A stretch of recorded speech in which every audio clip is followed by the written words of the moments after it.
Hello students, Deepak Pandey this side from engineers. और मेरे साथ हैं हमारे रैंकर मिस्टर राहुल पांडे। एक बार छोटा सा इंट्रोडक्शन लेते हैं मिस्टर राहुल से। राहुल, एक बार थोड़ा अपना एकेडमिक बैकग्राउंड एक बार बता दीजिए। Hello sir. मेरा नाम राहुल कुमार पांडे है। हम्म। मैंने बीटेक आईआईटी रुड़की से किया है और 2018 में मैं पास आउट हुआ। फिर हम्म। एक लगभग एक साल मैंने जॉब किया, कैंपस प्लेसमेंट जो हुआ था वहाँ। फिर मेरे को आपकी ये जो कैंपस प्लेसमेंट हुई थी, ये केमिकल इंजीनियरिंग रिलेटेड कंपनी में ही हुई थी या कहीं और हुई थी? ये ये सर केमिकल रिलेटेड। कौन सी में बताना चाहेंगे? हाँ सर, आरती इंडस्ट्रीज लिमिटेड है, हम्म। अंकलेश्वर में। अंकलेश्वर, अच्छा। ठीक हाँ, है। तो तो फिर वहाँ, हाँ वहाँ एक साल जॉब किया। फिर हम्म। गेट 2020 के लिए प्रिपेयर करना था, तो मैंने सोचा पूरा अच्छे से करेंगे, तो हम्म। मैंने वहाँ जॉब छोड़ दिया। हाँ मतलब टाइम फिर, थोड़ा मिले प्रिपरेशन के लिए, उसके लिए जॉब छोड़ दी। हाँ तो आपकी जॉब शिफ्ट जॉब थी क्या? नहीं सर, वो जनरल शिफ्ट थी। जनरल शिफ्ट थी तो ऑफ मिलता था उसमें वैसे? Sir alternate Saturday Sunday off था और वैसे संडे ऑफ था। अच्छा, अल्टरनेट मतलब महीने में आपके 4 5 6 छुट्टियां तो फिक्स थी, हाँ और उसके अलावा थोड़ा बहुत। लेकिन फिर भी आपने सोचा कि भाई पूरी तरह तैयारी करनी है तो छोड़ना पड़ेगा, है ना? हाँ क्योंकि मेरे पास कुछ स्टूडेंट्स ऐसे रहते हैं जिनकी जॉब रहती है, वो एक तो उनका शिफ्ट का कुछ फिक्स नहीं होता है, उनके साथ तो हाँ मुसीबत रहती है। लेकिन जिनके शिफ्ट फिक्स होता है, वो कोशिश करते हैं कई बार कि जॉब के साथ साथ ही करें। कुछ ने किया भी है, कुछ लोग नहीं भी कर पाते। सबका अपना अपना इसमें डेडिकेशन देखना होता है क्या रहता है। तो 2020 में आपने सेल्फ प्रिपरेशन किया? सर, सेल्फ नहीं, यहाँ पे मैं चेन्नई में रहता हूँ, यहाँ हम्म। लोकल एक कोचिंग है, वहाँ किया था। अच्छा सैटरडे अच्छा। संडे जाके। सैटरडे संडे करा था। अच्छा हाँ ठीक है। तो आपने नाइन मतलब आप 20 के गेट के लिए प्रिपेयर कर रहे थे, तो आपने 19 में मेरे ख्याल से फिर मुझसे भी सब्जेक्ट पढ़े थे आपने कुछ? सर, आपसे लाइव नहीं पढ़ा था आपका। एक मैंने ऑनलाइन एक खरीदा था, एक लेक्चर्स कोचिंग है। देखे थे, रिकॉर्डिंग्स देखे हाँ थे आप? हाँ, ठीक है। आपका प्रोसेस प्रोसेस कैलकुलेशन और सीआरई हम्म। का उस लेक्चर समय आपने देखा था। पीसी और सीआरई देखी थी बस? हाँ हाँ। तो वो जो पीसी और सीआरई आपने पढ़ी थी, उस समय क्या लगा? जो मतलब आपने पीसी सीआरई रिकॉर्डिंग्स कहीं से लेके आपने पढ़ी, तो उस समय वो पूरा कंप्लीट था? मतलब लेक्चर्स तो मैंने ही बनाए हैं, मैंने पूरी कोशिश करी होगी, लेकिन फिर भी उसमें क्या था? मतलब आपको क्या लगा? पूरा दोनों सब्जेक्ट्स कंप्लीट थे, आधे अधूरे थे, क्या था? हाँ सर सर, वो पूरा कंप्लीट था, बस न्यूमेरिकल्स थोड़े कम थे उसमें। न्यूमेरिकल्स नहीं थे? हाँ सीआरई सर। सीआरई तो कंप्लीट नहीं रहा होगा ना, क्योंकि सीआरई तो मेरे ख्याल से, जो मुझे जहां तक पता है, 35 40 आवर्स में कराया गया था सीआरई। तो 35 40 आवर्स में सीआरई तो कंप्लीट नहीं हुआ होगा, पीसी भले हुआ होगा। पीसी हो गया था सर, सीआरई भी 90% हो ही गया था। 90% हो गया था। तो हाँ आपने ये दो और- सब्जेक्ट पढ़ के, और बाकी मतलब खुद से करी, मतलब जो आपने बाकी सब्जेक्ट्स की प्रिपरेशन है वो करी? हाँ और सर सर, ये दो सब्जेक्ट मेरे बहुत स्ट्रांग हो गए थे। हम्म, बाकी मेरे थोड़े वीक थे, तो मैंने पहले ही सोच लिया था कि अगर मेरे मतलब गेट में अच्छा नहीं होता है तो फिर मैं हम्म। आपसे कांटेक्ट करूंगा, बाकी सब्जेक्ट भी तो पढ़ूंगा। 20 में क्या स्कोर आया? फिर 20 में मेरे 65 मार्क्स थे और 214 रैंक था। 214? मतलब रैंक तो 214 ऑलरेडी अच्छी ही मानी जाएगी, लेकिन क्योंकि हाँ आपने जॉब ऑलरेडी छोड़ी थी, तो हाँ आपके किसी काम की नहीं रही होगी रैंक ना। हाँ नहीं। हाँ, मान लीजिए आपको मास्टर्स करना है तो भाई भले आप उस रैंक का यूज करते हैं, लेकिन आप ऑलरेडी, जो जो बंदा जॉब छोड़ के गया है उसको तो जॉब चाहिए, पीएसयू में चाहिए। हाँ और पीएसयू के लिए फिर आपको 50 20 के अंदर, 100 के अंदर इसके लिए आना ही पड़ेगा। ठीक है। हाँ तो आपको क्या लगा? मतलब आपने दो सब्जेक्ट उस समय मेरे से पढ़े, और फिर आपने बाकी भी आपने कहीं किसी दूसरे रिसोर्स से पढ़े मान लीजिए, उसके बाद 65 तक पहुंच पाए। मतलब हाँ एग्जैक्टली 20 का पेपर था, तो 20 का पेपर भी अच्छा खासा ही आया था, बहुत ज्यादा आसान भी नहीं आया था। तो हाँ क्या लगा उसमें, क्या कमी रही होगी आपकी तरफ से? सर, मतलब केमिकल जो सब्जेक्ट्स हैं वो मेरे वीक थे। मतलब दो तीन ही स्ट्रांग थे। प्रोसेस कैलकुलेशन, हम्म। रिएक्शन इंजीनियरिंग और मास हम्म। ट्रांसफर थोड़ा ठीक था। बाकी सब वीक थे मेरे। मतलब 2020 में 65 इसलिए आ गए क्योंकि हम्म। जो एप्टी और मैथ्स में मेरे 27 में 24 आ गए थे। अच्छा, एप्टी मैथ आप बहुत अच्छा मतलब करके आए थे। हाँ, हाँ तो एप्टी मैथ्स आपकी हो सकता है पहले भी थोड़ी सी स्ट्रांग रही हो, है ना? लेकिन हाँ वही है, जैसा आपने बताया ना, एक तो मास ट्रांसफर जैसे अपने आप में बहुत बड़ा सब्जेक्ट है, और उसमें आपने कहा कि चलो ओके ओके था, तो ओके ओके में वही होता है कि मास ट्रांसफर का मान लीजिए 12 नंबर का क्वेश्चन आया होगा, तो आप उसमें हाँ 7 8 या 6 नंबर तक का भी कर पाए होंगे, हो सकता है। यस है ना? हाँ ठीक है, तो 214 रैंक आने के बाद मुझे याद है कि जैसे ही हम लोगों ने इंजीनियर्स पे अपना सारा कुछ स्टार्ट किया था, तो अप्रैल या मई के महीने में ही आपने मतलब जो है फुल कोर्स में एनरोल कर लिया था शायद, है ना? यस सर हाँ सर। अप्रैल मई में ही किया होगा। सर मैंने हम्म। आपसे कांटेक्ट किया और आपसे पूछा कि आप कितने सब्जेक्ट्स पढ़ाएंगे। हाँ आपने हाँ, बोला आपने पूछा था। आपने बोला था आप मिनिमम 9-10 पढ़ाएंगे, तो मैंने पूरा कोर्स ले लिया। देखिए इंजीनियर्स पे यही था शुरू से ही मेरा, कि जैसे कि मेरे साथ ज्यादातर बच्चों के साथ एक ये प्रॉब्लम आती थी कि वो मुझसे मान लीजिए 2 सब्जेक्ट या 3 सब्जेक्ट पढ़ रहे हैं ना, तो उनके साथ रहता था कि सर बाकी सब्जेक्ट अगर वो कहीं और पढ़ रहे हैं या किसी और से पढ़ रहे हैं, तो उसमें फिर वो फिनिशिंग नहीं आ पाती थी ना। हाँ तो वो फिनिशिंग के लिए फिर मैंने शुरू से ये डिसाइड किया कि भाई ज्यादातर जो सब्जेक्ट होंगे, खास करके जो केमिकल के जो कोर सब्जेक्ट है, मैंने गिनवा दिए थे आपको शुरू में ही कि भाई प्रोसेस कैलकुलेशन हो गया, सीआरई हो गया, ये आप पहले भी एक बार पढ़ चुके थे। फिर मास हाँ ट्रांसफर हुआ, प्रोसेस डायनेमिक्स कंट्रोल हुआ, हीट ट्रांसफर हुआ, इकोनॉमिक्स हुआ, है ना? ये हाँ सब्जेक्ट्स तो मैंने पढ़ा है। इसके अलावा फिर मैंने सीटी, सॉल्यूशन और एमओ, मतलब ये करीबन आपके 8 सब्जेक्ट्स बन गए आराम से, है ना? तो ये सब्जेक्ट्स हो गए। और फिर मैथमेटिक्स का भी कुछ पोर्शन डील किया हम लोगों ने, मतलब मैंने खुद ही किया उसमें हाँ मैथमेटिक्स हाँ का पोर्शन। तो लगभग ये है कि आपने, और उसके अलावा फ्लूइड मैकेनिक्स और थर्मोडायनेमिक्स जो है सुनील सर ने डील किया, और एप्टीट्यूड विनीत सर ने, है ना? हाँ तो हाँ शुरू में ही आपको ये कंफर्म कर दिया गया था कि भाई ये ज्यादातर जो सब्जेक्ट्स होंगे, जो 7 8 9 सब्जेक्ट्स होंगे, उनसे तो मैं डील करूंगा। ठीक है, तो हाँ आपको मतलब पीसीसीआरई पढ़ के थोड़ा कॉन्फिडेंस आया रहा होगा कि हाँ बाकी सब्जेक्ट्स भी पढ़ने चाहिए, ऐसा कुछ? हाँ सर, क्योंकि सर मैं मानता हूँ ये पीसी है ना, वो बहुत इम्पोर्टेंट सब्जेक्ट है। उसका राइट। मार्क्स मार्क्स कम आते हैं, लेकिन वो बाकी सब्जेक्ट्स में हेल्प करता है। बिल्कुल। तो और मेरे वो पढ़ाने का तरीका भी पीसी में यही है। मैंने बोला हुआ होगा हाँ कि ये पीसी में आगे आपको मास में यूज करवाऊंगा, हीट में यूज कराऊंगा, पीडीसी में यूज हाँ कराऊंगा, है ना? हाँ और हाँ पीसी आपने भी देखा होगा, अगर आपने कहीं और पढ़ने की शायद कोशिश की हो या पता किया हो, जनरली मैंने देखा है कि पीसी लोग या तो कई लोग तो उसको पढ़ाते ही नहीं है, और कई हाँ उसको एक ना क्या कहेंगे कि बिना किसी ऑर्डर के, बिना किसी एक सीक्वेंस के उसको पढ़ा हाँ देता है कि हाँ कहीं से हाँ भी क्वेश्चन उठा के किसी तरह करा दिया, तो उसमें फिर सब्जेक्ट की अंडरस्टैंडिंग बनती नहीं है, राइट? यस तो आपने फिर जब इंजीनियर्स में मान लीजिए आप आए मई के महीने में, तो फिर कौन सा सब्जेक्ट, कौन सा स्टार्ट किया आपने वहां पे? सर, मैंने प्रोसेस कैलकुलेशन से स्टार्ट प्रोसेस से स्टार्ट किया। तो एक चीज ये बताइए कि आपने जो प्रोसेस स्टार्ट किया, आपने ये देखा कि हम लोगों ने आपको जो लेक्चर्स यहाँ पे दिए थे, तो वो भी रिकॉर्डेड लेक्चर्स, है हाँ ना? हाँ तो आपने ये भी पीसी के रिकॉर्डेड लेक्चर पढ़े, इससे पहले भी आपने पीसी के रिकॉर्डेड लेक्चर मुझी से पढ़े थे, हालांकि चलिए प्लेटफॉर्म कोई और रहा होगा, है ना? तो यस वो यस जो पीसी के रिकॉर्डेड लेक्चर थे और ये जो लेक्चर थे, इनमें किस तरह से मतलब आपको अंतर समझ आया? सर, कॉन्सेप्ट तो आपने पहले भी देख लिए पढ़ाया थे। था। हम्म। हाँ, लेकिन हम्म। इसमें ये था कि हर कॉन्सेप्ट से रिलेटेड 2-3 क्वेश्चन मिनिमम तो कराए। ठीक है। और सर यही था कि मतलब हर प्रॉपर नोट्स पूरा बनवाए, बहुत नोट्स अच्छे पूरे से बने थे। नोट्स। मतलब एक हाँ तो ये रहा होगा, आपने एक चीज ये देखी होगी, जैसा आपने एक तो बताया कि क्वेश्चंस थोड़े से थे, फिर आपने कहा कि नोट्स बनवाए गए। तो हम हाँ लोगों ने जो आपको ये रिकॉर्डिंग्स दी है, हमने इसीलिए इस रिकॉर्डिंग को ना क्लासरूम वाली फीलिंग में रखा था। मतलब हम चाहते तो मान लीजिए हम भी वो टैबलेट पे पढ़ाते, चाहे कुछ ऐसा। तो मुझे लगता है हाँ कि इतना बड़ा कोर्स जो आप 400 घंटे का कोर्स है, मान लीजिए अब 400 घंटे का कोर्स अगर मैं आपको टैबलेट पे पढ़ा दूं, तो थोड़ा सा वो हाँ एक मोनोटोनस टाइप की फीलिंग आने लगती है, सामने फैकल्टी भी नहीं दिखता है ना? हाँ अब हाँ क्लासरूम में मैं सामने दिख रहा हूँ, हमारे सामने 8 फुट का बोर्ड लगा हुआ है, थोड़ा सा वहां पे मुझे भी पढ़ाने में मजा आएगा, और मुझे मजा आएगा हाँ तो फिर मैं कायदे से पढ़ाऊंगा, है ना? हाँ तो सर हाँ वो जो आपने बोला कि उसमें फिर एक आपके नोट्स बेटर बन गए, है ना? आपने एक ये चीज नोटिस करी क्या उसमें कि जो हमने सीक्वेंस एक मेंटेन किया हुआ है लेक्चर्स का, कि हमने सीक्वेंस कहीं पे ब्रेक नहीं किया, आपको जो लेक्चर्स मिलेंगे वो एक प्रॉपर फ्लो में चलते हुए मिलेंगे, हाँ सर, है ना? लेक्चर्स डेली आते थे और प्लस ऑर्डर में आपने पूरा सब्जेक्ट पढ़ाया, तो हम्म। अंडरस्टैंडिंग बहुत अच्छी बन गई। बीच में कोई लेक्चर वगैरह आपको मिसिंग लगे क्या, जैसे कि पीसी मान लीजिए पढ़ा आपने, तो पीसी में कोई चीज ऐसी हो कि नहीं, ये वाला टॉपिक सर ने बीच में गायब कर दिया, या मतलब है ही नहीं वहां पे कुछ ऐसा?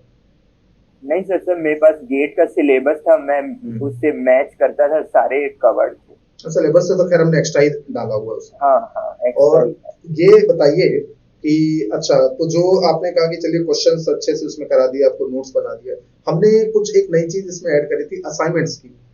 जैसे कि हाँ मुझे याद है प्रोसेस कैलकुलेशन में कितने असाइनमेंट्स रहे होंगे, याद है आपको? उसमें सर 4 थे। चार थे, बिल्कुल आपने सही कहा, 4 असाइनमेंट ऐड किए थे। और अभी हाँ भी उसमें 4 ही है, क्योंकि अब उसमें और असाइनमेंट मैं पीसी में तो ऐड नहीं करूंगा। तो वो हाँ असाइनमेंट्स आपने सॉल्व करके देखे उसमें, क्योंकि वो पिछली बार तो आपने करे नहीं होंगे। हाँ, वो नहीं। तो वो कैसे थे असाइनमेंट्स? सर उनका लेवल तो मतलब गेट से लगभग 1.5 गुना या 2 गुना लेवल तो था ही। हम्म। मतलब मैक्सिमम क्वेश्चंस का था। तो हम्म। वो करने पे कॉन्फिडेंस पूरा मतलब वो हो गया, हाई हो गया। अच्छा, ठीक। हाँ, और वो चलिए, वो बन भी गए बन क्योंकि भी गए थ्योरी थे, वैसे। चोरी हाँ पड़ी यार। तो आपको हाँ मतलब ये लगता है ना कि देखो, अगर क्वेश्चंस का जो है मतलब प्रीवियस ईयर के क्वेश्चन हो, चाहे हमने जो असाइनमेंट बनाया, चाहे फिर आप कोई और किसी और कहीं से भी क्वेश्चंस और भी करते हैं, एक उसके लिए सबसे जरूरी चीज तो ये होगी ना कि जो आपको लेक्चर दिए गए हैं उसमें आपको कायदे से जो टॉपिक्स हो या कुछ जो भी हाँ। कंटेंट हो वो कवर किया जाए। बिना उसके तो फिर आप कोई भी क्वेश्चन नहीं कर पाएंगे, है ना? Yes sir. ठीक है। तो अच्छा, तो आपने पीसी करा इस तरह से, ठीक है। जब पीसी आपका खत्म हुआ तो आपने अगला सब्जेक्ट कौन सा पकड़ा? सर अगला रिएक्शन इंजीनियरिंग। रिएक्शन इंजीनियरिंग में करीबन आप ये बताइए कि आपको कितने लेक्चर्स मिले करीबन वहां पे पढ़ने के लिए? पीसी में तो तो क्योंकि थोड़े थे, पीसी में तो ज्यादा नहीं थे, हालांकि अभी तक आपने जितनी पीसी पढ़ी होगी उससे ज्यादा थे, ये तो मुझे भी पता है ना? लेकिन सीआरई में कितने थे? तो सीआरई में लगभग 65-66। हाँ 65 लेक्चर्स। अच्छा, ये जो हर एक लेक्चर थे, क्या ये लेक्चर मतलब हमने क्योंकि हमने प्लान किया था कि हम ज्यादा लंबे लंबे लेक्चर्स नहीं डालेंगे, मतलब एक लेक्चर होगा तो वो 2.5-3 घंटे का नहीं डालेंगे कभी भी।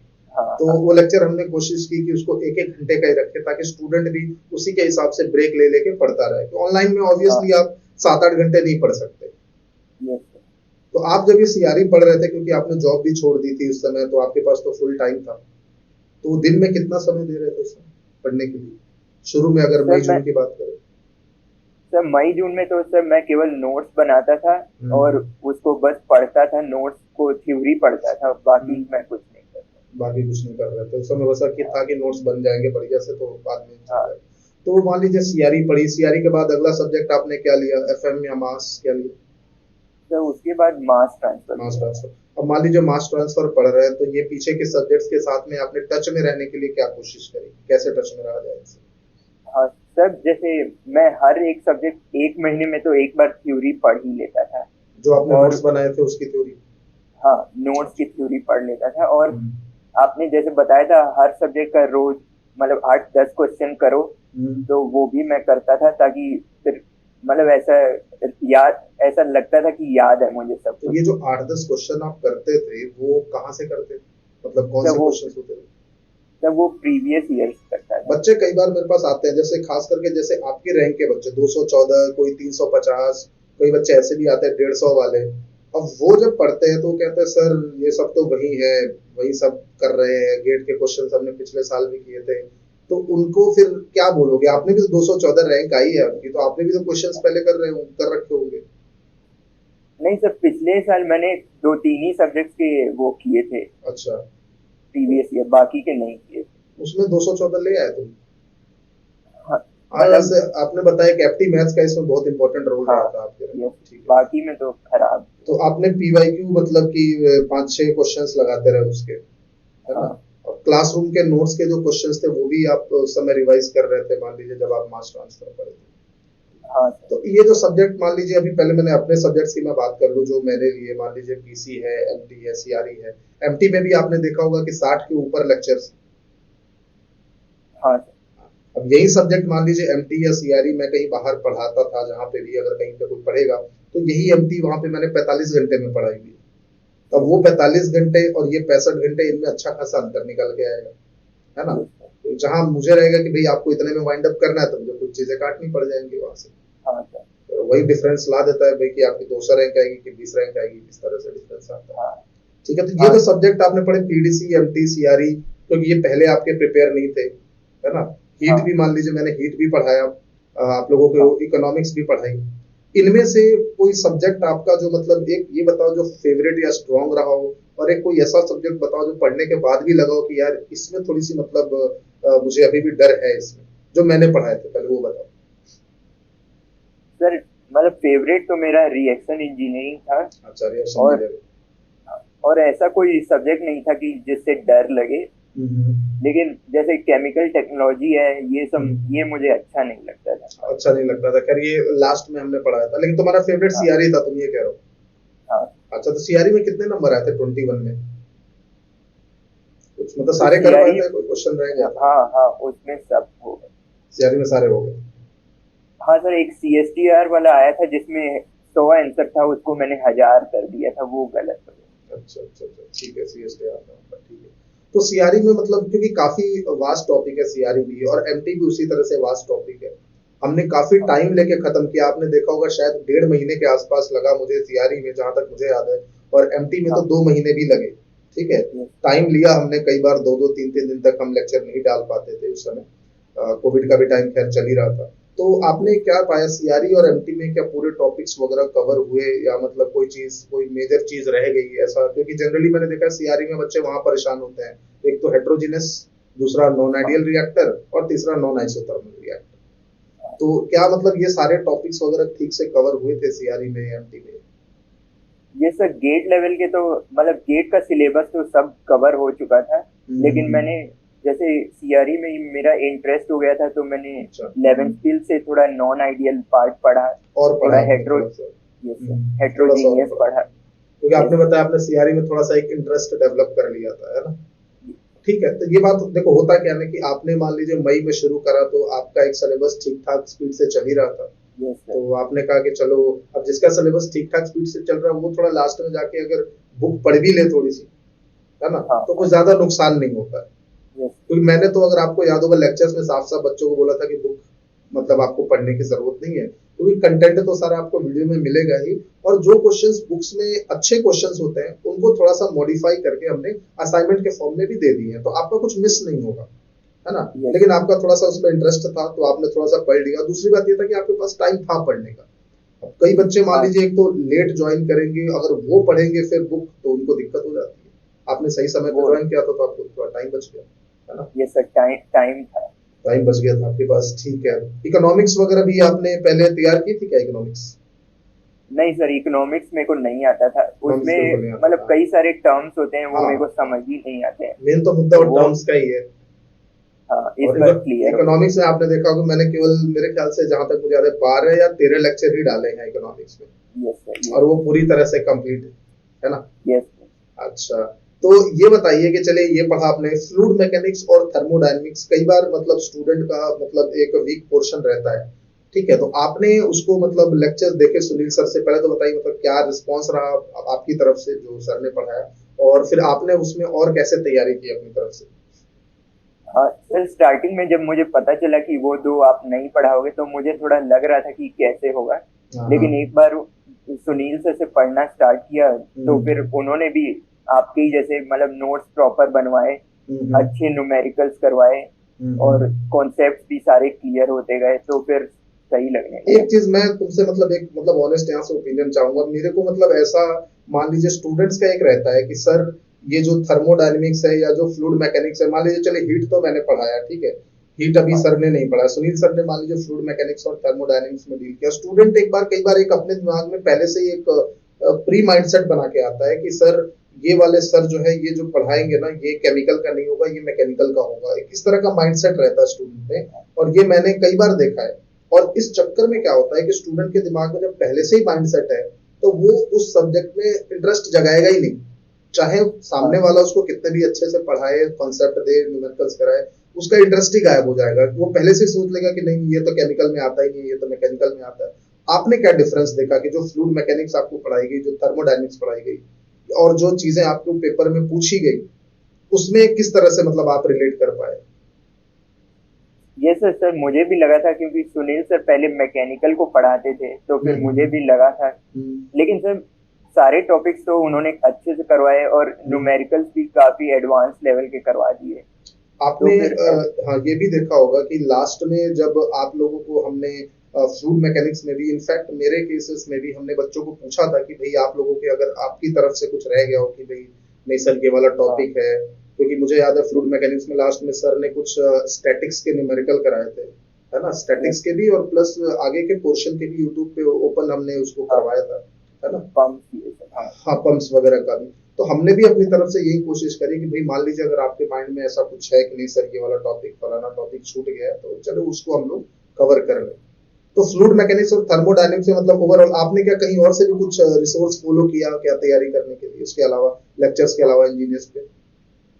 सर फ्लूइड का मैंने एक्सेंजल थोड़ा सा एक दो पंप का वो सब पढ़ा था, बाकी कुछ नहीं पढ़ा। बाकी कुछ नहीं पढ़ा था, ठीक है। सर ने भी शायद आप लोगों को सजेस्ट किया था क्योंकि आप लोग कई बार बोल रहे थे कि सर क्या और कुछ पढ़ सकते हैं इसमें, तो भाई हाँ, ठीक है हाँ। अगर आपको पंप पढ़ना है तो थोड़ा सा संजल में आप देख सकते हैं, ठीक है। अच्छा, और एप्टीट्यूड मैथ क्योंकि आप 2020 में ही 27-28 में से 24 नंबर ला चुके थे, तो 21 में आपने एप्टीट्यूड वगैरह तैयार किया या फिर ऐसे ही है फिर? सर तैयार तो किया, मैं स्टार्टिंग से ही करता था एप्टीट्यूड में। अच्छा, तो वो तैयारी की, लेकिन इस बार थोड़े कम नंबर आए, इस बार हार्ड आया था। हाँ इस बार मैथ्स थोड़ा हार्ड आ गया था ना, मैथ्स में आप कह लीजिए वो पोर्शंस आए थे जो कभी पूछे नहीं गए इससे पहले। यस सर, हाँ। तो एप्टी मैथ्स में इस बार कितना स्कोर कर पाए थे? सर एप्टी में 15 में से 11.33 था, और मैथ्स में सर 8 होंगे। 8, 13 नंबर में से 8 है, ठीक है। थोड़ा सा मतलब पहले से तो कम हो गए 5-6 नंबर, ठीक हाँ। है। तो ये बताइए चलिए कि टोटल मार्क्स आपके कितने हैं एग्जाम में? तो 73 है। 73, और क्या रैंक रही फिर? 47। 47 रैंक, मतलब बिलो 50 आप मतलब पहुंच गए फाइनली, यस। ठीक है। अच्छा, तैयारी के समय में मतलब ये लगता है क्या कि यार मतलब कि 214 ऑलरेडी आ रखी है, अगर मान लो इस बार 150 आ गई तो क्या करेंगे? हाँ सर, मैंने ऐसा बीच में अप्स एंड डाउन्स तो आते रहते हैं, कॉन्फिडेंस लेवल ऊपर नीचे होते रहता है, लेकिन फिर मैंने अपने लिए वर्स्ट केस सोच लिया था कि अगर खराब भी हुआ एमटेक तो मिल ही जाएगा, तो इसलिए फिर टेंशन फिर मैं लेता नहीं था। उतनी टेंशन नहीं लेते थे कि ठीक है अगर एमटेक लास्ट ईयर के स्कोर पे भी मिल जाएगा, इस साल अगर 150 भी आता है तो भी मिल जाएगा, ठीक है। थोड़ा सा मतलब एक ये चीज बताओ, एक तो ठीक है आपने बताया कि चलिए रिवीजन आपने इस तरह से किया, अब प्रीवियस ईयर आपने सारे अटेम्प्ट किए, मतलब कि प्रीवियस ईयर आपने सारे प्रैक्टिस किए, नए पुराने, जो मैं 90s के क्वेश्चंस कहता रहता हूँ बच्चों को कि 90s के जरूर करो, तो 90s के भी आपने करे क्या प्रैक्टिस? यस सर, 90s के भी मैंने 2 बार सारे सब्जेक्ट्स के किए, और क्योंकि सर अभी जो हम थ्योरी पढ़ते हैं वो तब क्वेश्चंस आते थे, हाँ, तो वही वो मैंने पढ़ा अच्छे से और 2 बार किए वो। और बाकी प्रीवियस ईयर जो 2001 से 2020 तक के प्रीवियस ईयर थे, ये आपने कितनी बार प्रैक्टिस करे होंगे करीबन? सर वो लगभग वो भी 2 बार किया है। 2 बार वो भी करा। तो ये जो थ्योरी का पार्ट है, मतलब जो सारी थ्योरी हम लोग आप पढ़ रहे थे, लेक्चर्स के नोट्स वगैरह बना रहे थे, तो ये नोट्स बनाने का प्रोसेस कब तक चल रहा था आपका? सर नोट्स का तो वैसे कंटिन्यूअसली इंजीनियर्स पे तो अपडेट होते रहता था, तो मतलब मिड जैन तक चला, उसके बाद फिर मैं थ्योरी और लेकिन जब मिड जैन तक चल रहा है आपके लेक्चर्स की तैयारी, तो आपने फिर प्रीवियस ईयर के क्वेश्चंस और रिवीजंस ये सब साथ में शुरू से ही चला रखा है ना? हाँ सर, यस। क्योंकि भाई अब जनवरी तक आप वेट नहीं करेंगे ना रिवीजन करने का, क्योंकि मुझे याद है नवंबर में हमने नवंबर के एंड तक बड़े सब्जेक्ट्स तो सारे खत्म करा दिए थे, ठीक है। हाँ। दिसंबर में आपके पास यही सब हुआ था, सीटी, एमओ, सॉल्यूशन, ये सारे सब्जेक्ट्स आपके चल रहे थे, तो इन सब्जेक्ट्स को मतलब हमने उस समय फिनिश करवाया था। तो ये बताइए कि फिर टेस्ट सीरीज हमारी आई, मान लीजिए 1 सितंबर को हमने टेस्ट सीरीज लॉन्च करी थी, और हमने भी काफी आप लोगों को पहले से ही काफी ज्यादा एक्सपेक्टेशंस दे के रखी थी टेस्ट सीरीज से, तो आपने शुरू कब की टेस्ट सीरीज देनी? सर सितंबर में स्टार्ट हुआ था, तो मैंने स्टार्टिंग के 2-3 तो टेस्ट दिए थे, जो सब्जेक्ट वाले थे। हाँ सब्जेक्ट वाले, क्योंकि तब तक वो सब्जेक्ट्स हो गए थे। हाँ बिल्कुल।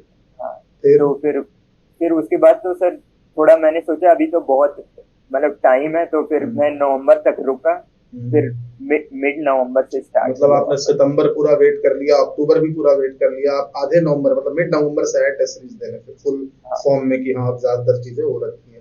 तो टेस्ट में जब आप शुरू में सब्जेक्ट वाले टेस्ट दे रहे हैं, हमने जो शुरू के कुछ सब्जेक्ट से थोड़े टिपिकल भी बनाए थे, तो उसमें नंबर थोड़े कम भी आए होंगे? ये सर उसमें 80 में से 50 से 55 एवरेज है, 50-55 आ रहे थे। तो ऐसा नहीं लगा कि सर ये सब्जेक्ट वाले टेस्ट को मैं छोड़ देता हूँ, मैं तो फुल लेंथ दूंगा बस, या फिर कुछ और फीलिंग आई हो कि यार ये नंबर नहीं आ रहे हैं? पेपर में नंबर नहीं आएंगे, कुछ ऐसा? नहीं सर, थ्योरी तो सर मेरी हो गई थी, लेकिन जो क्वेश्चंस नहीं हो रहे थे उसको सर एक अपॉर्चुनिटी की तरह देख के उनको भी मैं सॉल्व कर लेता था बाद में। तो मतलब और मेरा रेंज एक तरीके से बढ़ रहा था। मतलब आपका जो एक क्वेश्चन का कलेक्शन है वो धीरे धीरे बढ़ता ही जा रहा है। ठीक है, तो क्वेश्चंस देख के क्या लगा? इससे पहले भी आपने जब पेपर दिया तो आपने टेस्ट सीरीज दी होंगी बहुत सारे इंस्टीट्यूट्स की, वो टेस्ट सीरीज आपने पहले दी, ये टेस्ट सीरीज दी। एक ओवरऑल टेस्ट सीरीज में मतलब दो चार बातें जो होती है, जो मैं स्टूडेंट्स को कहता हूँ ये चीजें आप भी देखो टेस्ट सीरीज ज्वाइन करने से पहले, तो वो चीजें क्या आपको क्या लगता है कि टेस्ट सीरीज में आपकी तरफ से क्या क्या होना चाहिए?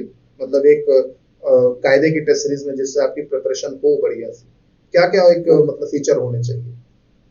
सर मेरे हिसाब से तो सर जो टेस्ट सीरीज का लेवल हो वो गेट से तो ऊपर ही रहना चाहिए, ऊपर है। हाँ, और प्लस उसमें क्वेश्चंस क्वालिटी होने चाहिए और ये गलत क्वेश्चंस नहीं होने चाहिए। गलत क्वेश्चन नहीं होने चाहिए, क्वालिटी क्वेश्चन होने चाहिए, ऊपर होना चाहिए। लेकिन हाँ, और बताइए और क्या? और रिपीट नहीं होने चाहिए सर क्वेश्चन। रिपीट नहीं होने चाहिए, गेट के क्वेश्चन नहीं होने चाहिए। यस सर, प्रीवियस ईयर नहीं होने चाहिए। तो ये बताइए कि मान जैसा आपने कहा कि सर गेट से ऊपर लेवल होना चाहिए टेस्ट सीरीज का, अब इसमें समस्या ये आ जाती है कि फिर स्टूडेंट एक जो टेस्ट सीरीज दे रहा है, मेरे पास लास्ट ईयर भी कई सारे बच्चों का शुरू के 5-6 टेस्ट के बाद ये रिस्पॉन्स आया कि सर आपने जानबूझ के टेस्ट जो है डिफिकल्ट बना दिया है ताकि हमारे कम नंबर आए। तो फिर अगर मान लो गेट के अबव डिफिकल्टी लेवल का पेपर बना दूंगा और बच्चों के नंबर मान लो उसमें कम आएंगे, इसका क्या सोल्यूशन है? फिर वो तो छोड़ देंगे, पेपर छोड़ के चले जाएंगे, नहीं नहीं ये टेस्ट सीरीज ही खराब है, इसको तो नहीं देना है। तो हमने इस बार भी तो टेस्ट ऐसा बनाया था जिसमें बच्चों के नंबर मतलब बच्चों के कम आ रहे थे। तुमने जैसे बताया कि 80 में से 55-60 आ रहे थे, तो मैंने बच्चों को बोला कि ये इतने ही नंबर आते हैं, 80 नंबर आप ला ही नहीं सकते उस पेपर में। तो मैंने बच्चे को साफ कह दिया था, है ना? तो मतलब एक ये पॉइंट है कि देखिए मान लीजिए अगर टेस्ट सीरीज का क्वेश्चन का लेवल अगर ऊपर बनता है तो आपकी फिर तैयारी भी उस हिसाब से होनी चाहिए ना। आप लोगों की थी तैयारी, आपके नंबर आ रहे थे, प्रीतम के नंबर आ रहे थे, मौली के नंबर आ रहे थे, प्रियम बनर्जी के नंबर आ रहे हैं, सत्यम के नंबर आ रहे हैं, सत्यवीर के नंबर आ रहे हैं, सभी के नंबर आ रहे हैं क्योंकि उनकी तैयारी। अब एक स्टूडेंट क्या करता है कि नहीं सर मैं पढ़ूंगा नहीं पढ़ूंगा, मैं इधर उधर के रिसोर्सेज से पढ़ लूंगा, थोड़ा यहाँ से थोड़ा वहां से, थोड़ा बुक में से, थोड़ा यूट्यूब में से। अब वो बच्चा जब आएगा टेस्ट सीरीज देने तो उसके तो नंबर कभी आएंगे नहीं, क्योंकि आपने टेस्ट सीरीज के क्वेश्चंस का लेवल देखा है। ठीक है, तो उसके नंबर आएंगे नहीं। ये टेस्ट मतलब इसमें अच्छा करने के लिए पूरा प्रॉपर कॉन्सेप्चुअल अंडरस्टैंडिंग तो होनी चाहिए। हाँ, पूरा का पूरा आपने सिलेबस पढ़ा हो, कायदे से हर एक चीज पढ़ी हो, तभी क्वेश्चन सॉल्व होंगे। नहीं पढ़ी है, मान लीजिए कई बच्चे क्या करते हैं कि सर मैंने एमटी पढ़ रखा है, मान लो लास्ट कई बच्चे ऐसे होते हैं सर मैंने पढ़ लिया कहीं से भी, खुद से, जैसे भी। तो होता क्या है कि आप जब एक बंदा खुद से एमटी पढ़ता है तो मान लीजिए 60-70% तक एमटी पढ़ लेता है, रह तो बस इतना सा ही रह जाता है, ज्यादा नहीं रहता, 30% 25% चीजें ही रह जाती हैं। लेकिन उसी चक्कर में ये जो 4-5 नंबर आपके कम आते हैं पेपरों में, चाहे गेट में भी आपको जो 4-5 नंबर कम आएंगे, और वहीं पे सारा का सारा फिर सिनेरियो जो है वो पीछे चला जाता है, बिगड़ जाता है, राइट? तो आपने देखा होगा कि जो टेस्ट सीरीज बनी, आपने जैसा कहा कि रिपीटिशन नहीं होना चाहिए, तो इस टेस्ट सीरीज में आपको क्वेश्चंस की रिपीटिशन मिली या आपको गलत क्वेश्चन मान लीजिए मिले, या फिर क्या रहा? रिपीटिशन तो नहीं मिली होगी जहां तक मेरा एक ख्याल। नहीं सर, मैंने 52 में से 35 टेस्ट किए थे। 35 दे दिया, तो ठीक है। हाँ, उसमें मतलब हार्डली दो क्वेश्चन रिपीट हुए होंगे। वो भी सिमिलर टाइप के थे, एग्जैक्टली तो नहीं थे, सेम एग्जैक्टली भी हुए होंगे तो मान लीजिए 2 या 3 या 4 क्वेश्चन एक 52 टेस्ट में अगर आपके केवल 3-4 क्वेश्चन रिपीट हो रहे हैं तो ये तो एक बहुत बड़ी बात है। ठीक है। दूसरी चीज मतलब कि गेट के सवाल हमने नहीं डाले किसी भी टेस्ट में, आप लोगों ने देखा होगा कि गेट के क्वेश्चन आपके पास ऑलरेडी पड़े हैं, हमें तो आपको नए क्वेश्चन देने थे। और आपने ये भी देखा कि जब आईआईटी बॉम्बे ने अनाउंस किया कि एमएसक्यू भी आएंगे पेपर में, गेट में आपके पास 3 एमएसक्यू आए थे, है ना? ये 3 एमएसक्यू हमने अपने पेपरों में कितने, मतलब आपको अगर फुल लेंथ आपने दिए होंगे तो फुल लेंथ में कितने एमएसक्यू मिल गए आपको करीबन एवरेज? मतलब एवरेज तो 7-8 रहता था, 7-8 और मैक्सिमम 13-14 तक चल जाता। 13-14 मैं बता दूं, देखो गेट अभी सीएस का जो कंप्यूटर साइंस का गेट हुआ उसमें 13 एमएसक्यू आए थे, 13 हमारे में 3 आए थे। मुझे ऐसा लगता है, ऐसी फीलिंग है स्ट्रॉन्ग कि आने वाले समय में जो पेपर में एमएसक्यू के नंबर होंगे वो ज्यादा हो सकते हैं। और दूसरी चीज की हम लोग हमेशा एक वर्स्ट सिचुएशन के लिए प्रिपेयर कर रहे हैं, तो इसलिए हम लोगों ने क्या किया, एमएसक्यू ज्यादा डाले। अब ऑब्वियसली एमएसक्यू ज्यादा डालेंगे तो नंबर बच्चों के थोड़े तो कम आएंगे ही आएंगे, तो वहां आप यस लोगों को ये समझना पड़ता है। आपने जैसा कहा कि मैंने उसको एज अ अपॉर्चुनिटी लिया कि भाई हाँ एमएसक्यू ज्यादा है तो कोई बात नहीं, मेरे गलत हो गए, मैं सीख लूंगा, याद कर लूंगा, नोट्स बना लूंगा, आगे बढ़ जाऊंगा, यस। राइट। तो आपने फुल लेंथ टेस्ट देने कब से शुरू किए? सर फुल लेंथ मैंने मिड जैन से स्टार्ट किया। मिड जैन, अच्छा 15 तारीख से किया। यस।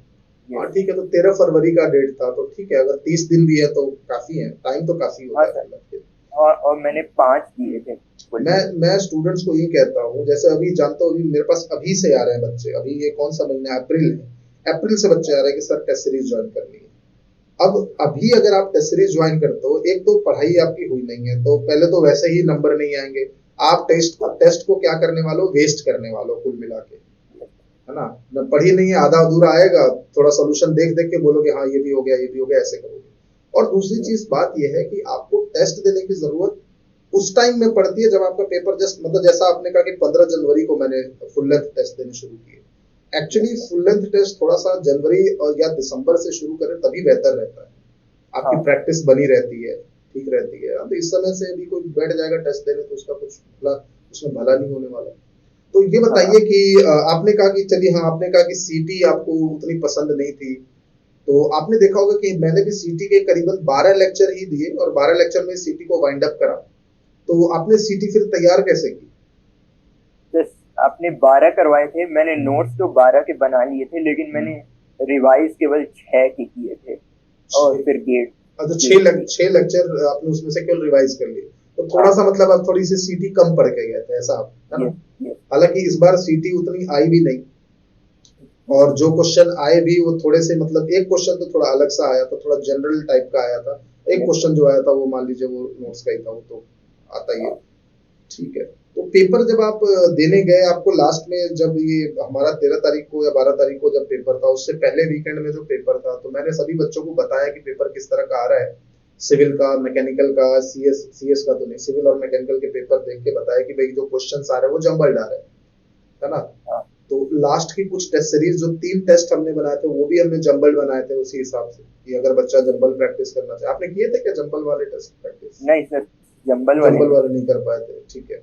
तो ये बताइए कि जो पेपर देने गए तो उसमें आपका अटेम्प्ट करने का क्या, मतलब कि क्या स्ट्रेटेजी क्या थी अटेम्प्ट करने की? सर स्ट्रेटजी तो यही मेरी, मतलब टेस्ट सीरीज से यही था कि जो भी थोड़ा बड़ा लेंदी क्वेश्चन दिखता था वो मैं तुरंत छोड़ देता था। हम्म, मतलब एक बार पढ़ा, ऊपर ऊपर से समझा, हम्म, और अगर लगा कि इसको करने में टाइम लगेगा तो छोड़ देता था। छोड़ देते तो थे उसको, ठीक। इस बार भी जैसे मास ट्रांसफर का वो फ्लैट प्लेट वाला आया था, वो मैंने हाँ हाँ, तुरंत छोड़ ठीक, दिया। ठीक है। और भी बड़े बड़े तो तो शुरू में काफी क्वेश्चंस आए होंगे, उनको आप छोड़ते गए मान लीजिए। हाँ, 4-5 अच्छा, तो छोड़ दिए थे ऐसे। अच्छा ठीक है, तो बस यही स्ट्रेटेजी, मेन मुद्दा ये था कि जैसे बड़ा क्वेश्चन दिखे उसको छोड़ो और अगला करो। यस अच्छा, तो पेपर कितने क्वेश्चन अटेम्प्ट करे थे करीबन? सर, 57-58 किए थे।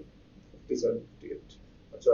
हाँ ओके, ठीक है। क्वेश्चंस तो आपने मतलब कई, सभी कुछ बच्चों से मेरी बात हुई, उनका तो उन्होंने करीबन 62 के आसपास अटेम्प्ट किया था, लेकिन फिर गलत भी हो गए उनके। तो हाँ। आपने भी 57, 58 किए थे, ठीक है। नेगेटिव कितना हुआ होगा, कितने नंबर आपके मार्क्स गलत हुए उसमें से? सर मैंने 86 मार्क्स के किए थे और मेरे 73 आए। और 73 आए, ठीक है। निगेटिव मेरे शायद 2 नंबर हुए हैं। अच्छा ठीक है, बाकी जो आपके गलत वगैरह हुए, ठीक है, राइट। तो अभी मतलब ये 47 रैंक आपकी है, तो अभी आगे आपने सोचा क्या है? पीएसयू का ही सोचा है आपने, तो भाई जॉब छोड़ी है यस तो पीएसयू के लिए जाएंगे। यस। चलिए ठीक है। तो कुल मिला के मतलब आपकी जो ये जो जर्नी रही है इंजीनियर्स के साथ, मेरे साथ, सुनील सर, विनीत सर, सभी की टीम के साथ, आपने ये भी देखा होगा, अच्छा हाँ, बीच में कुछ हम लोगों का टेक्निकल इश्यूज भी हुए थे, जिसकी वजह से मतलब आप भी शायद कुछ लेक्चर वगैरह देखने में डिफिकल्टी आई थी, तो है ना। आपने वो भी देखा होगा कि हाँ उसको भी सर ने, जो हमारे साथ थे आशीष सर, उन्होंने हैंडल किया था काफी, मतलब पेशेंस के साथ वो लगे रहते हैं आपके साथ। अब मुझे यस जानकारी थी कि 15-20 दिन आप लोगों के साथ बातचीत होती रही है, दिक्कत आई थी, लेकिन हाँ फिर आपने भी अपनी तरफ से उसको काफी अच्छे से मैनेज किया था कि नहीं, मुझे यस पढ़ना है तो भाई मुझे करना है ना। यस। तो मतलब ओवरऑल आप क्या कहोगे, मतलब आपकी जो जर्नी रही एक स्टूडेंट को, मतलब किस तरह से, एक अभी जैसे अभी बच्चे शुरू कर रहे हैं अप्रैल मई में, तो पूरा साल मतलब एक क्या, एक ओवरऑल क्या उसके दिमाग में होना चाहिए अगर उसको मतलब सिंगल डिजिट रैंक लेके आनी है? एक टॉप 50 के अंदर, टॉप 20 के अंदर रैंक लेके आ रही है, तो क्या मतलब उसके हिसाब क्या होना चाहिए, क्या करे बंदा? सर पहला तो यही है कि मतलब सबके साथ ये होता है कि सबको लगता है कि नहीं होगा, मतलब बीच बीच में ऐसा लगता है, तो ये सब जैसे ही फीलिंग आए तो ये सब ज्यादा इसके बारे में सोचना नहीं है। फीलिंग दूसरा तो आएगी प्रॉपर, लेकिन ना, मतलब फीलिंग आएगी ये कि भाई नहीं होगा शायद मेरा, इस तरह का हाँ ये कई बार आ सकती है। सर ये तब आता है जैसे टेस्ट सीरीज में मार्क्स हाँ कम आए तो बिल्कुल, आती है। बिल्कुल तब आएगी। लेकिन सर तो फिर थोड़ा तो खुद को बैकअप करना ही पड़ता है कि ऐसा सोचना पड़ता है कि ये सबके साथ होता है, तो हम्म। ऐसा तुम्हारे साथ भी ये नेचुरल है, होगा ही, तो इसलिए टेंशन फिर नहीं लेना है। और एक तो और मतलब और ठीक है। सर, हाँ और सर प्रॉपर नोट्स बनने चाहिए, प्रीवियस ईयर्स 2 बार प्रॉपरली अंडरस्टैंडिंग के साथ करना है, हम्म। मिनिमम 2 बार। और सर टेस्ट सीरीज एक मतलब अच्छी टेस्ट सीरीज देनी है। ठीक है, तो कुल मिला के मतलब आपकी तरफ से अगर मैं कहूँ कि आप इंजीनियर्स को, एक अपने फ्रेंड्स को, चाहे जो जूनियर्स है, चाहे आने वाले समय में जो एस्पिरेंट्स हैं, इंजीनियर्स की जो टेस्ट सीरीज है, उसका आपकी तरफ से क्या मतलब रिकमेंडेशन रहेगा? टेस्ट सीरीज कोर्स भी है, कोर्स तो बच्चे कर ही रहे, ज्वाइन अभी भी कर रहे हैं, लेकिन टेस्ट सीरीज आने वाले समय में ज्वाइन करेंगे, तो आपकी तरफ से इंजीनियर्स की टेस्ट सीरीज का मतलब, एक जो आप जो चाहते थे कि हाँ एक टेस्ट सीरीज ऐसी आए मार्केट में केमिकल इंजीनियरिंग में, क्योंकि बाकी ब्रांचेस में हाँ तो शायद फिर भी हैं, कुछ एक आधी अच्छे टेस्ट हो सकते हैं, लेकिन केमिकल में जो एक टेस्ट आना चाहिए था, तो वो आपको मिला कि नहीं मिला इंजीनियर्स को? ये सर पिछले साल सर मैंने लिया था तो वो तो हम्म। बहुत खराब था, एक्सपीरियंस था। हम्म। इस बार सर कोई कमी नहीं थी, बहुत अच्छा टेस्ट सीरीज था। बिल्कुल, और इस साल हम लोगों की और कोशिश है, उसमें कुछ चीजें और ऐड ऑन करेंगे, क्वेश्चंस तो ऐड ऑन होंगे ही, कुछ एक आधे फीचर्स हम और ऐड ऑन करने की सोच रहे हैं, जिससे मतलब एक बच्चा अगर टेस्ट सीरीज भी लेना, तो हम ये चाहते हैं कि बच्चा अगर हमारे यहाँ से कुछ भी ले रहा है, टेस्ट सीरीज भी ले रहा है, तो भी उसकी प्रिपरेशन एक ऊपर लेवल पे चली जाए, उससे भी कुछ सीखे। आपने देखा होगा टेस्ट सीरीज में हमने कई कई क्वेश्चंस के हमने इतने डिटेल में सॉल्यूशन दिए थे कि वहां से मुझे लगता था कि इस क्वेश्चन से बच्चा कुछ सीख के जाए, पूरी की पूरी यस सर। थ्योरी डाल देते थे वहां पे, पूरा पढ़ लो, अगर नहीं पढ़ा तो यहीं पे पढ़ लो, कोई बात नहीं, यस है ना? हाँ। तो अब वैसे ही कुछ मतलब एडिशन मॉडिफिकेशन इस साल भी करेंगे। और राहुल, मतलब मेरी तरफ से आपको अब यही है, मेरी तरफ से एक यही मतलब आपको एक गाइडेंस है इस समय कि सबसे पहले तो भाई फॉर्म सारे भरिए, जैसे जैसे आते हैं फॉर्म। भाई जैसा आपने बताया कि आपने आईआईटी बॉम्बे के और एक दो फॉर्म आईआईटीज के भी डाले हैं, तो वो तो सेफ्टी के लिए डालना ही है। उसके अलावा भी जिस तरह से भी आपके फॉर्म जैसे जैसे आते रहते हैं, उसको जरूर भरिए। फॉर्म भरने से पहले नहीं सोचना है कि लेना है कि नहीं लेना है, फॉर्म भर देना है ना? Yes sir. और वही बाकी जो आप लोगों के जो इंटरव्यूज के, जब भी जैसे ही आपका इंटरव्यूज का नोटिफिकेशन आता है, हम लोग डेफिनेटली उसकी तैयारी भी करवाएंगे, ठीक है? So yes sir. Thank you so much Rahul, आपका जो आपने अपने एक्सपीरियंस शेयर किए इंजीनियर्स के साथ, जो आपने प्रिपेयर किया लास्ट ईयर, उसके एक्सपीरियंस शेयर करने के लिए थैंक यू। Thank you.